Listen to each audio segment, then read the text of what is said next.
ডাকসু নির্বাচন হয়ে গেছে এবং ডাকসু নির্বাচন নিয়ে যথেষ্ট জল্পনা কল্পনা চলছে। এর বাইরে আজকে জাহাঙ্গীরনগর বিশ্ববিদ্যালয়ে আপনার ছাত্র সংসদ নির্বাচন চলছে। তো ডাকসু নির্বাচনে যেটা সবাইকে সারপ্রাইজ করেছে, শক করেছে, সেটা হচ্ছে শিবিরের প্যানেলের সংখ্যাধিক্য। একটা সংগঠন যারা ওপেন ছিল না এত বছর, তারা কিভাবে এত ভালো করলো এবং এটার প্রভাব জাতীয় রাজনীতিতে কিভাবে পড়তে পারে। আমাদের মন্তব্য হচ্ছে যে এইখানে আসলে শিবিরের যতটা না বিজয়, এর থেকে হচ্ছে অনেকগুলো নেতিবাচক প্রচারের একটা প্রতিবাদ দেখতে পাচ্ছি আমরা। যেমন ধরেন শিবিরের যে ছেলেটা জিএস হয়েছে ফরহাদ, সে তো ক্যাম্পাসে খুব বেশি পরিচিত ছিল না। একটা মেয়ে তাকে রিড করে তার প্রার্থীতা বাতিল করার চেষ্টা করেছে।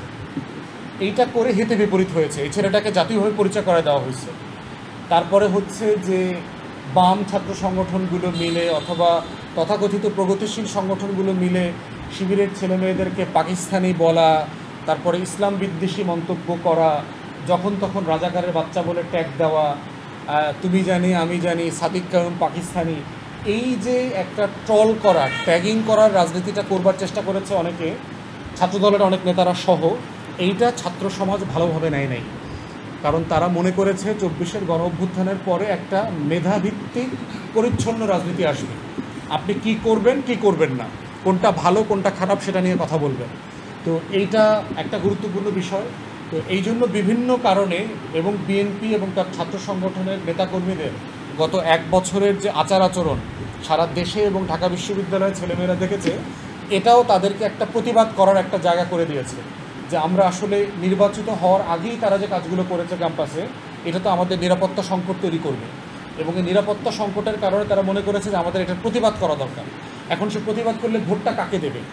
যার জেতার সম্ভাবনা একটু বেশি তাকেই কিন্তু প্রতিবাদের ভোটটা মানুষ দেয়। তো এই জন্য এই যে বিশাল সংখ্যক ভোট পেয়েছে, এইটা আমার কাছে মনে হয়েছে বিভিন্ন চিন্তার যারা ছাত্রছাত্রী শিক্ষার্থীরা ছিল তাদের একটা প্রতিবাদের ভোট।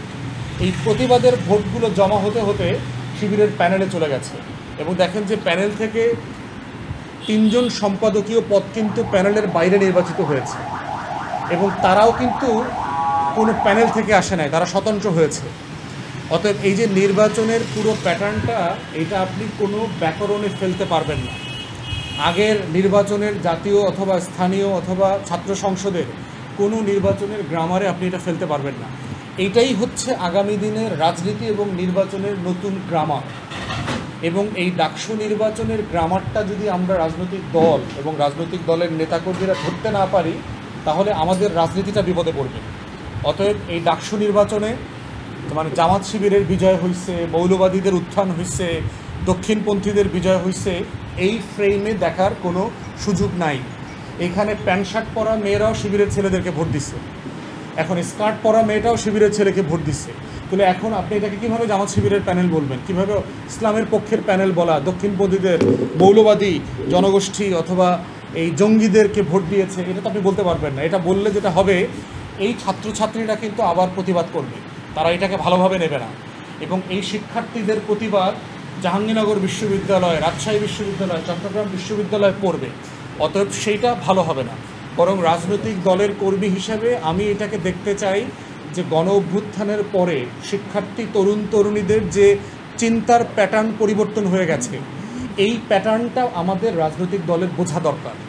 এইটা বুঝতে পারলেই জাতীয় নির্বাচন থেকে শুরু করে আগামী দিনের রাজনীতিতে আমরা ভালো করবার একটা সুযোগ পাব। কারণ শিক্ষার্থীরা একটা নতুন রাজনীতি আশা করছে।